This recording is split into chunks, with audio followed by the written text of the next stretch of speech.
सीहोर में रेत माफियाओं के हौसले इस कदर बुलंद है, इस बात का अंदाजा इसी बात से लगाया जा सकता है कि माफियाओं ने आरक्षक के ऊपर ही रेत से भरा ट्रैक्टर ट्रॉली चढ़ा दिया, जिससे आरक्षक के दोनों पैरों में गंभीर चोटें आई हैं। पूरा मामला रेहटी के जहाजपुरा रेत खदान का है, जहां पर देर रात कीर मकोड़िया के 3 ट्रैक्टरों से अवैध रेत का उत्खनन और परिवहन किया जा रहा था, जिसकी सूचना मिलने पर सलकनपुर चौकी प्रभारी राजू मकोड़ दल बल के साथ पहुंचे, जहां आरक्षक धर्मेंद्र ने रेत से ले जाते हुए ट्रैक्टर ट्रॉली को रोकने की कोशिश की तो ट्रैक्टर ड्राइवर ने उसके ऊपर ही रेत से भरी ट्रैक्टर ट्रॉली चढ़ा दी। गंभीर हालत में आरक्षक को होशंगाबाद रेफर किया गया है, जहां निजी अस्पताल में उसका इलाज चल रहा है। अस्पताल के डॉक्टरों ने बताया कि पैर का ऑपरेशन करना पड़ेगा। इस पूरे मामले में बुधनी एसडीओपी एसएस पटेल ने बताया कि इस मामले में आरोपियों को पकड़ने के लिए टीम लगाई गई है और जल्द से जल्द आरोपियों की गिरफ्तारी कर ली जाएगी। वहीं गृह मंत्री नरोत्तम मिश्रा ने भी आरोपियों पर कड़ी कार्रवाई का भरोसा दिलाया है। ट्रैक्टर मैंने रोका, वो स्पीड में तेजी से आया, मैं ट्रैक्टर के पास पहुंचा, मैंने धक्का दिया और मैं गिर गया और ट्रैक्टर चला गया। कितने लोग थे उसमें? ट्रैक्टर पर अकेला था। तेज रफ्तार से चला के ले जा रहा था, जिसको इसने रोकने की कोशिश की, लेकिन उसने रोका नहीं और उसने कट मारते हुए निकल गया, जिससे हमारे जो आरक्षक धर्मेंद्र है वो उसकी चपेट में आया ट्रैक्टर की, तो इस कारण से उसको आरक्षक धर्मेंद्र को पैर में फ्रैक्चर आया है। आरक्षक धर्मेंद्र यादव नर्मदा हॉस्पिटल में भर्ती हैं होशंगाबाद में। उसने बताया कि उसको टक्कर लगी है और उसका एक पैर में फ्रैक्चर है और उसको वहां पर भर्ती किया गया है। दोनों ट्रैक्टर पकड़ लिए गए हैं, एक व्यक्ति भी हिरासत में ले लिया गया है, पूछताछ अभी जारी है। तो रेत माफियाओं के हौसले किस कदर बुलंद हैं कि उन्हें पुलिस का भी खौफ नहीं है। आरक्षक के दोनों पैरों पर ही गाड़ी चढ़ा दी गई। दोनों आरक्षक के दोनों पैरों पर गंभीर चोटें हैं, फ्रैक्चर बताया जा रहा है, वो ऑपरेशन भी करने की जरूरत है। सवाल यही उठता है कि आखिर किसकी पनाह है इन्हें जो इस कदर हौसले बुलंद है। राकेश चतुर्वेदी हमारे साथ में जुड़ चुके हैं। राकेश, यही सवाल है, ये कोई एक दिन की घटना नहीं, इससे पहले भी आप घटनाओं पर नजर डालें तो पुलिस पर हमला होता रहा है। फिर आखिर शय किसकी मिलती है कि रेत माफियाओं के हौसले इस कदर बुलंद है कि वो किसी की भी नहीं सुनते? क्यों नहीं अंकुश लगता?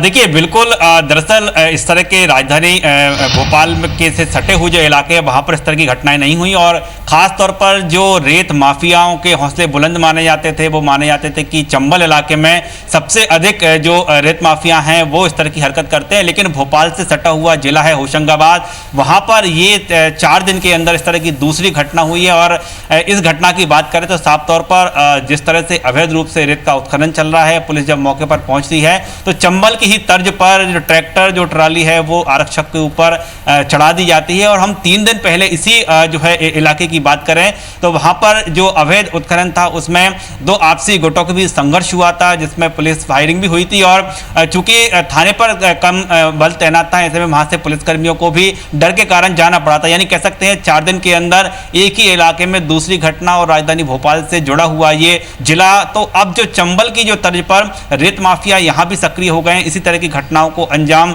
देने लगे हैं। साफ तौर पर जो कहीं ना कहीं जो संरक्षण है वो यही कहा जाता है कि जो रेत माफियाओं के करता धरता हैं या फिर जिनके लिए रेत माफिया ये तमाम जो अवैध जो है उत्खनन करते हैं, अवैध परिवहन करते हैं, कहीं ना कहीं उन्हीं का संरक्षण है। क्योंकि एक आरक्षक पर पुलिस पर ट्रॉली चढ़ा देना, ये कर देना, ये जो साधारण जो लोग हैं या फिर जो कहें तो कर्मचारी हैं उनके बस की बात नहीं। लेकिन सबसे बड़ी बात यह है कि हम जो सीधे तौर पर बड़े अफसरों की बात करें, पुलिस के कप्तान जो है जिले के प्रमुख की बात करें, जिला कलेक्टर की बात करें, प्रभारी जो मंत्री है उनकी बात करें, विधायकों की बात करें, तो कहीं ना कहीं यदि इस पूरे मामले को रेत के जो खेल है उसको यदि समाप्त करना है तो सीधे तौर पर इस स्तर पर राकेश, रेत का ये खेल आज से नहीं, सदियों से चल रहा है और लगातार इस तरीके से हौसले बुलंद होने की बात आती है। एक सवाल संक्षेप में मैं आपसे जानना चाहूंगी कि किसी माफिया पर जब इस तरीके की घटना हुई कोई सख्त कार्रवाई आपको याद है जो इनके हौसले को पस्त करे?